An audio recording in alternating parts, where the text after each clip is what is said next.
Hey everyone, welcome back to the shop. Today we're going to be looking at the Jet Blaster Tech Alpha Kit. It just came in the mail last night. So nice presentation, it's very well packaged. I do like this packaging style by them. It's so far so good with everything they've made. So the main part I think most people are excited for in this kit is the breach. And it's basically like Explorer Gen 5 meets Artifact kind of deal. And this is their own design. They've borrowed things from other places obviously, like everyone does. But it's nice feed ramp here, and nice dart finger and O-ring. So it takes the best things from a few breaches and combines them, and hopefully it is a very nice breach. I have tried this blaster already, but I'll save my opinions about it to the end. And this is threaded, by the way. So then we have your bolt here. This is ABS. Everything is injection molded ABS, besides a few parts I'll specify when I get to them. So the bolt is nice, it's threaded, it's a good idea in my opinion, nice O-ring groove. The bore is a nice bore, not too small, and it's not too large, so minimal dead space. I don't really like that it's hollow, like how much could you have possibly saved doing that, like fractions of a penny. So I would have at least made it ribbed, but whatever, we'll see. It should hold up. If it doesn't, oh well, make a new one. Plunger tube, it's aluminum obviously. And it's a consistent bore, smooth bore aluminum tubing, threaded on one end, and it has a, some people call it a noob hole, or a relief hole, whatever. The RM kit has one too, so that's nice. I'm not too big on lipless plunger tubes, but whatever, it'll work good. Now the plunger rod, and this is basically just a stock remold. Has been reinforced slightly. They changed the plunger head, but this is basically same rod. This is filled in, which is kind of nice, I guess. And then they put some larger reinforcing brackets here, and then they have a moving motion seal kind of design, similar to a mostly Harness Arms ESLT. That's kind of cool. And that's ABS as well. And then we have the barrel here. I believe this is 509 diameter, or inner diameter aluminum, which is a little bit tight for my darts, but whatever, we'll make do. If worst comes to worst, I can just change it. But it is a nice barrel, decent length. Threaded again. Bolt sled. This is nylon now. It's nice that they chose to do it out of nylon opposed to everything else being ABS. Definitely an improvement over the original bolt sled that they did. This is just kind of thin and odd. It was strong where it needs to be at the corner, but it's just, I don't know, it's just odd. So this is a little bit more chunky. I like it a little bit better. So that's good. Happy with that. Yep.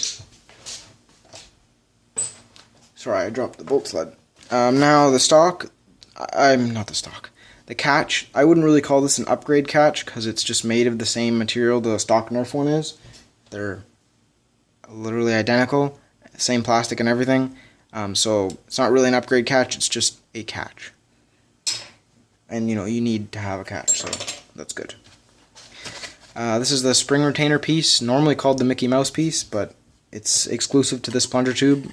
It's a proprietary part. It will only fit this plunger tube, and this plunger tube will only fit this cap. Some hardware here, so we got some springs, O-rings, extra screws for the plunger rod, and extra O-rings, extra springs. It's nice that they give you more than just enough for the kit. And then here's the spacer piece. Not too sure how I feel about the whole lipless thing plus the spacer, but we'll see. I don't know if it affects draw or not. I'll have to look at that. I'll show you when I find out. And then the trigger, and this is, I'm disappointed in the trigger.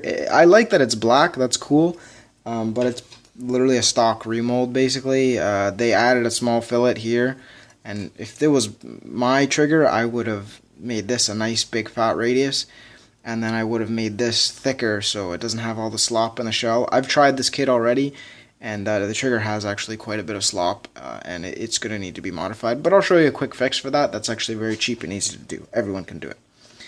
So I'm going to get it installed in an Exus shell now, Exus 2 rather, and we will go over it inside the shell, and then we'll close it up and take a few shots. So I'll see you in a bit.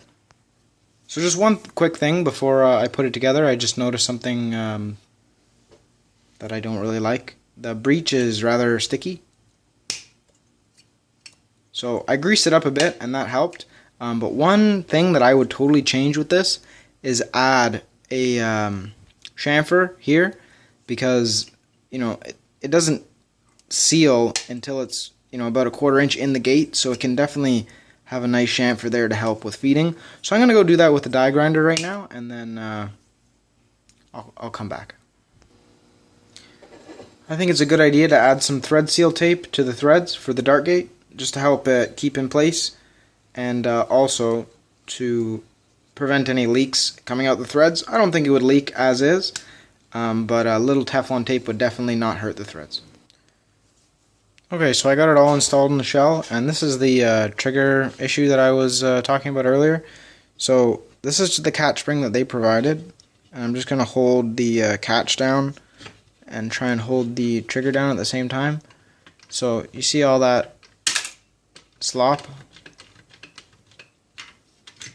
and the spring just popped out, so give me a second.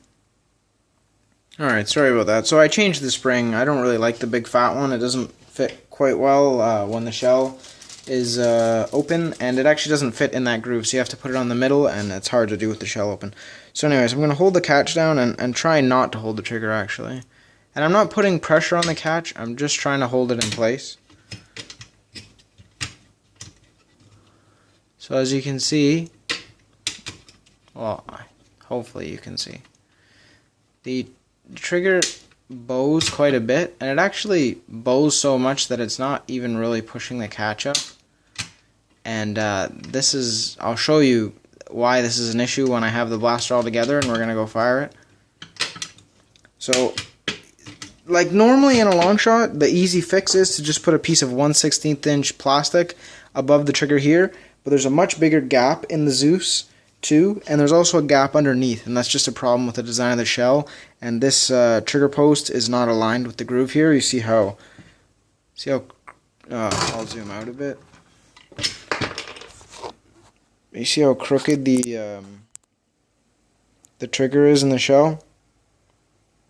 Trigger's actually quite crooked, and the ridge here on the trigger is supposed to stop the trigger from doing exactly what it's doing, pivoting around that axis here, but it's actually not placed low enough on the trigger to engage that shell, or this is not high enough, one or the other. But you know, this trigger was designed for the shell, so you'd think it'd be whatever, but not a big deal. Most people probably wouldn't even notice. So I'm gonna fix that trigger right now, and then we'll put the blaster together. I'll give you my final thoughts, and we'll shoot it a few times. Oh, one more thing before I close it up. Everything else fits good in the shell. It's a decent fit. I will be changing the spacer out for a nice cap on the plunger tube, because you lose an 1/8 inch of draw, which, you know, it's only an 1/8 inch, but I would just prefer to have this seat all the way. I'd prefer to have the extra 1/8 inch of draw. So anyways, I have an 8 kilogram OMW spring, by the way. Alright, so I got it all installed, and it's nice and smooth. It doesn't, one thing though, it doesn't deprime at all. Like, trying to deprime it, it won't deprime. That's because all the slop in the trigger. I tried to get it out with my usual trick, but the shell is kind of weird, so I couldn't. Oh wow, it's actually not even firing. So it's 100% primed. Okay, now, so yeah, I have been getting some misfires. See, now it's working fine. Let me try and deprime it. Yeah, it won't deprime again, but it'll shoot. So, I don't know, strange. I have been getting misfires because of that sloppy trigger, but other than that, I do like the kit. For its intended use and intended market, I think it's a good kit. You know, it's a cheap, or not cheap, but inexpensive kit. I don't think it would quite satisfy some of the hardcore guys, and some of the like collector guys and things that are like more high-end kind of thing, like you know, I like Remedy Metal kits, I like Explorer kits. I like this kit as well for sure, but you know, I think it's more of like a function kit, you know, like a entry-level kit for players that just want to play. It's not so much of a collection for them. They kind of just want to play, and it performs well out of the box so far, anyways, and it seems fairly reliable. I will definitely be using this at wars and stuff. So I'll show you the seal.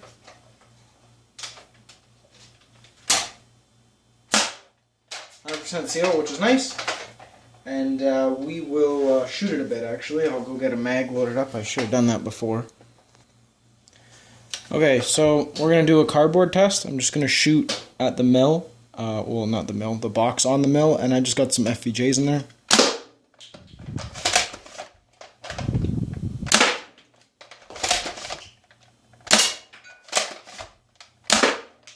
So this barrel is really tight for my darts. I'll definitely need to change it. But with some looser darts it would perform better. And keep in mind this is only an 8 kilogram spring. So I'll shoot some down there now.